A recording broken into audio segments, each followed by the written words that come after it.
Olá, tudo bem? Bem-vindos a mais um episódio do Sintonia Bíblica. Hoje nós vamos dar sequência às 7 cartas para 7 igrejas da Ásia Menor. Hoje nós vamos falar da igreja de Esmirna. Vamos começar fazendo a leitura do capítulo 2 de Apocalipse, do versículo 8 ao versículo 11, que diz assim: Ao anjo da igreja em Esmirna escreva: Essas coisas diz o primeiro e o último, que esteve morto e tornou a viver.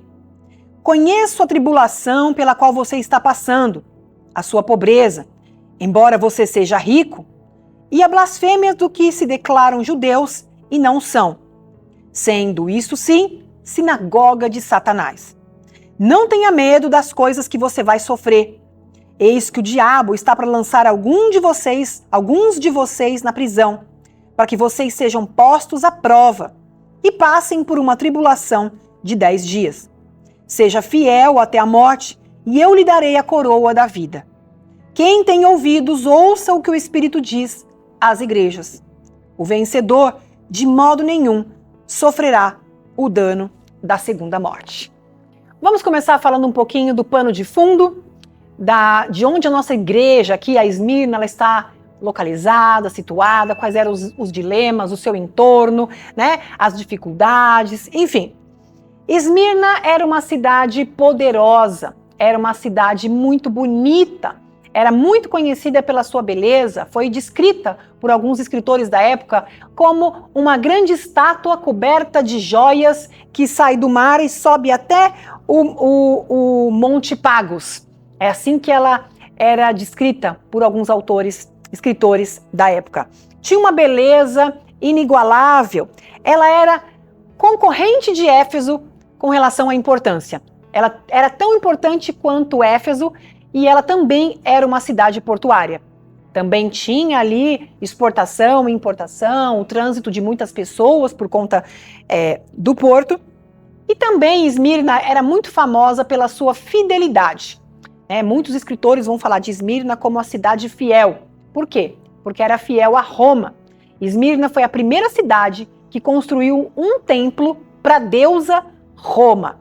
Isso mesmo, ali em Esmirna se adorava muito a deusa Roma, o imperador também, e eles tinham inclusive um grande templo para isso. Esmirna era muito conhecida por sediar os Jogos Olímpicos. Os Jogos Olímpicos aconteciam ali porque eles tinham um estádio, um ginásio enorme. Também Esmirna tem um fato muito interessante com relação ao seu nome. Esmirna significa mirra, né? A mirra é uma planta que, quando pressionada, machucada ali, ela solta um perfume muito suave. Então, por conta da sua dor, ela solta um perfume suave. Também a mirra é muito conhecida como um símbolo de preparo para o sepultamento e também para a ressurreição. Lembra lá no Evangelho de Mateus, quando Jesus, bebê, recebe alguns presentes? Ele recebe incenso, ouro e mirra, né? Cada um desses presentes remete a uma coisa importante. O incenso está dizendo que ele é Deus, o ouro que ele é rei, a sua realeza, e a mirra está remetendo à questão da sua humanidade, da sua morte e da sua ressurreição. A mirra era muito utilizada nos corpos ali das pessoas depois de morta. Lembra quando Nicodemos leva uma grande oferta ali de mirra para quando Jesus morre, para colocar ali no seu corpo? Por que pessoas ali antigas dizem que esse nome de Esmirna, que significa mirra, não era por acaso? Porque Esmirna tinha sofrido muito. Foi uma cidade que foi completamente destruída na história, quando foi invadida, e depois ela foi refeita, ela foi reconstruída. Então existe uma associação aí dos povos antigos com relação a esse nome, Esmirna, mirra, com o sofrimento dela. Um escritor da época também chama a cidade de Esmirna de Fênix, que é aquele pássaro que ressurge, renasce das cinzas, por conta do histórico de sofrimento da cidade. Vamos analisar então agora a carta de Jesus para essa igreja que está nessa cidade. Assim como a cidade de Esmirna tinha passado por esse sofrimento, morreu e refizeram a cidade, né? Era uma cidade fiel a Deus, a Roma. Tem muitas características da igreja ali em Esmirna parecida com a cidade, só que eles são fiéis a Deus e não a Roma. Eles sofrem não porque foram invadidos por um povo inimigo, mas eles sofrem até a morte por causa do nome de Jesus. Então tem algumas semelhanças aí e uma coisa bem interessante no jogo de palavras. Jesus começa se apresentando para essa igreja como o primeiro e o último, aquele que esteve morto, mas tornou a viver. Logo em seguida, ele faz um elogio. Diz que eles eram perseverantes em meio à perseguição, que eles eram pobres aqui na terra, mas que lá no céu eles eram muito ricos. É interessante a gente observar a questão dessa igreja ser pobre ali naquele lugar. Muitos historiadores vão dizer que possivelmente a pobreza dessa igreja financeira, porque no céu eles eram ricos, estava atrelada ao fato de eles serem cristãos e não negarem Jesus. Então, eles tinham que adorar o imperador, eles tinham que adorar ali os deuses e eles se recusavam a fazer isso. Só que naquele contexto, se recusar a adorar o imperador era caso de morte, era caso de perseguição. Então, quem ia contratar pessoas subversivas, né, que se recusavam a adorar o imperador? Quem ia se relacionar com esse povo? Também tinha a questão dos judeus que perseguiam ali os cristãos fortemente e espoliavam os seus bens. Então, alguns fatores históricos mostram que possivelmente essa pobreza da igreja de Esmirna era porque eles eram fiéis a Jesus. Eles então recebem esse elogio de serem perseverantes na tribulação, de serem pobres, né? Mas lá no céu eles eram ricos. Eles eram perseguidos tanto pelo governo, porque se recusavam a adorar o imperador, como também pelos judeus que o perseguiam. E Jesus vai chamar aqui na carta esses judeus que perseguiam os cristãos de sinagoga de Satanás. E já a gente vai entender um pouquinho melhor o porquê disso. E aí a crítica não tem. Jesus não faz nenhuma crítica para a igreja de Esmirna, só elogio e um pedido de que eles perseverem nessa lealdade, nessa fidelidade. Jesus, então, na sequência, vai dar o remédio para eles, ali uma ordem, um incentivo, um ânimo, que é: permaneçam assim, permaneçam fiel, do jeito que vocês já têm sido, permaneçam até a morte. E aí, Jesus diz que eles vão passar por um sofrimento ainda maior. Já imaginou você receber a notícia de que você está sofrendo muito e que vai piorar ainda mais? Jesus fala: olha, Satanás vai lançar alguns de vocês na prisão por um tempo, né? A gente sabe que naquela época, quando lançava na prisão, era para esperar a sentença condenatória. E se a sentença condenatória viesse, o final daquela prisão não seria a soltura, mas seria a morte, a pena de morte imediata. Jesus então avisa que eles vão passar por isso, fala para eles não terem medo e fala que eles iam passar por essa tribulação, por essa prisão, por um período de 10 dias. O diabo está para lançar alguns de vocês na prisão, para que vocês sejam postos à prova e passem por uma tribulação de 10 dias. Né? Muitas pessoas vão atrelar esse 10 dias de tribulação ao período de 10 dias de tribulação de Daniel. Né? Daniel, capítulo 2, vai dizer que ele está ali e ele se recusa a comer as iguarias, aquelas comidas sacrificadas para os ídolos. E ele pede então para os eunucos que estão cuidando dele, dos amigos dele ali, que deixem ele sem comer aquelas comidas. E os eunucos vão dizer: não, porque você vai ficar abatido, vai ficar com cara de sofrido, e aí o rei vai nos prejudicar. Ele diz: então faz um teste com a gente. Por 10 dias, dê somente água e legumes para a gente. Se no final desses 10 dias a gente tiver com aparência melhor do que pior, então a gente permanece. Vocês que vão julgar isso. E aí, naquela privação dos 10 dias, ele está comendo só os legumes e a água para não comer aquela coisa consagrada. No final dos 10 dias, o que eles encontram ali é alguém melhor. A aparência de Daniel e de seus amigos estão muito mais revigorante, ele está muito melhor aparentado do que os demais. E aí Daniel, então, recebe muita inteligência, dons de Deus e tudo mais. Alguns historiadores vão dizer que esses 10 dias de sofrimento aqui são 10 dias simbólicos, não são 10 dias literais, mas que talvez tenha uma ligação com esses 10 dias de Daniel, que seria uma prova, né, por um período, onde no final eles seriam aprovados e estariam melhor. Só que, ao invés de depois desses 10 dias eles terem vitória aqui na Terra, no final desses 10 dias eles teriam vitória lá no céu, porque eles provavelmente morreriam pelo nome de Jesus.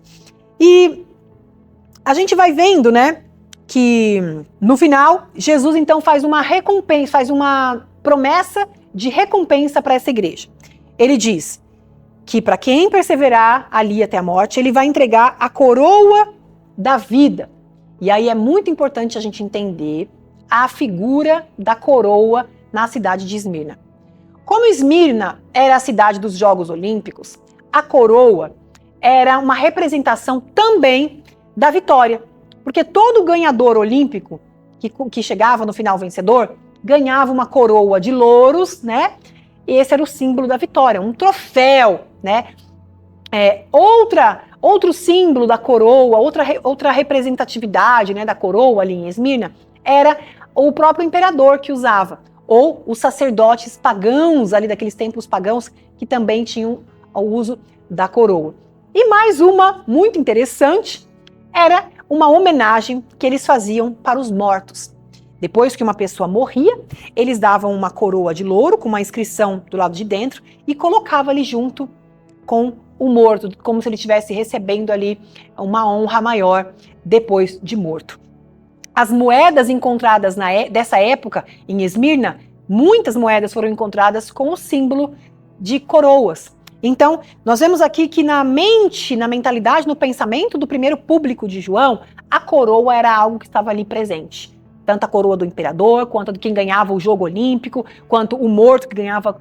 E Jesus diz assim, aos vencedores que perseverarem até o fim, eu vou dar para vocês, como se ele estivesse dizendo, uma honra muito maior do que todas essas honras humanas. Eu vou entregar para vocês uma coroa, mas a coroa que Jesus vai entregar não é uma coroa de mato que vai secar, não é uma coroa de ouro que pode ser roubada e corrompida, mas é uma honra diferenciada. É uma honra da vida, é a coroa da vida que eu darei para esses que perseverarem até o fim. Olha que interessante, uma igreja que estava na iminência de morrer, que estava sendo perseguida, a igreja de Esmirna foi a mais perseguida de todas. Uma igreja que estava assim, em contato com a morte, com o medo da morte, com a perseguição, todos os dias, diariamente. Jesus começa se apresentando para esse povo como alguém que é o primeiro e o último. Ou seja, ele tem o controle do tempo. Diante de um sofrimento que às vezes podia parecer que não ia acabar, que não ia ter fim, cadê a promessa de Jesus voltar, por que não acontece? Ele fala, eu tenho o controle do tempo. Ele se apresenta como o primeiro e o último. E ele se apresenta como aquele que esteve morto e tornou a viver. Se a ameaça para essa igreja era a morte, se a perseguição e as palavras de acusação contra esse povo era de morte, Jesus está dizendo, de morte eu entendo, porque eu já morri, inclusive. Eu estive morto e revivi. Eu estou vivo. E ele já se apresentou, a gente viu no outro capítulo, que ele é aquele que tem a chave da morte e a chave do inferno nas suas mãos. Então ele se apresenta para essa igreja dizendo, o pior cenário para vocês já está resolvido em mim. Logo depois que essa igreja recebeu essa carta, o bispo da igreja de Esmirna, o bispo Policarpo, foi preso e foi assassinado. Se cumpriram essas palavras de perseguição e de prisão para essa igreja. O bispo foi preso e durante o caminho, os soldados falaram para ele, nega Jesus, nega, entrega os sacrifícios para os deuses e nega, o que custa? E os judeus, que Jesus chama aqui nessa carta de sinagoga de Satanás, eles pegaram lenha no dia de sábado, no Shabat, o dia que eles deveriam guardar e não trabalhar. A história conta que eles coletaram lenhas para poder queimar Policarpo vivo. E Policarpo, diante desse pedido para negar Jesus, ele respondeu com uma frase que ficou muito famosa até os dias de hoje. Ele disse: eu tenho servido a Jesus por 86 anos e ele nunca me fez mal algum. Como eu poderia blasfemar contra o meu Senhor que me salvou? E ali ele foi levado para ser queimado vivo na arena. E a palavra medo é uma palavra muito forte aqui nesse texto. Jesus fala para eles: não tenha medo do que vocês vão passar. E quando a gente se depara com pessoas sofrendo perseguição pelo nome de Jesus, é natural que a gente pense e sinta medo. E se acontecesse isso com a gente? Mas algo muito interessante é que essas pessoas que morreram por Jesus, esses mártires, não morreram apavorados, cheios de medo. Muito pelo contrário. Pedro, quando foi ser crucificado, condenado por pregar Jesus, ele diz: não faça isso comigo, eu não sou digno de morrer como meu Senhor. Me crucifica, mas faz isso de ponta cabeça. Estevão, quando está sendo apedrejado e morto pelo nome de Jesus, ele fala: Senhor, recebe o meu espírito e não impute esse pecado para essas pessoas que estão fazendo isso comigo. E o Policarpo aqui, as portas da morte, diz: como eu poderia blasfemar contra o meu Jesus que nunca me fez mal nenhum? Essas pessoas se entregam por Jesus consoladas e cheias do Espírito Santo. E tudo que a gente vê é que elas não demonstram esse pavor e esse medo que a gente imagina. A verdade é que Jesus, em Cristo, a gente tem tudo o que a gente precisa para o dia mau. Para o dia da angústia, a gente tem conforto. Para um dia da tristeza, a gente tem consolo. Para um dia da fraqueza, a gente tem a força do Senhor que se aperfeiçoa na nossa fraqueza. Muitas coisas a gente não entende, a não ser que a gente esteja passando, e então o Espírito Santo vem e nos capacita a viver aquilo. Talvez você pense assim: mas nós não sofremos ameaça de morte, nós servimos a Deus com tanta liberdade, né? A gente nem sabe e nunca vai saber o que é isso. Pode ser que não, pode ser que sim, mas a verdade é que existe um pedido de morte para a nossa vida também, todos os dias. O Evangelho é um pedido de morte, é um pedido de renúncia, e é necessário coragem também. É necessário enfrentar o medo para viver um Evangelho genuíno e verdadeiro, a fim de glorificar o nome do Senhor Jesus através das nossas obras. Sirvo a Jesus por 86 anos e ele nunca me fez mal. Como eu poderia blasfemar contra o meu Senhor que me salvou? Policarpo, bispo de Esmirna, hoje honrado com a maior de todas as coroas que alguém pode receber.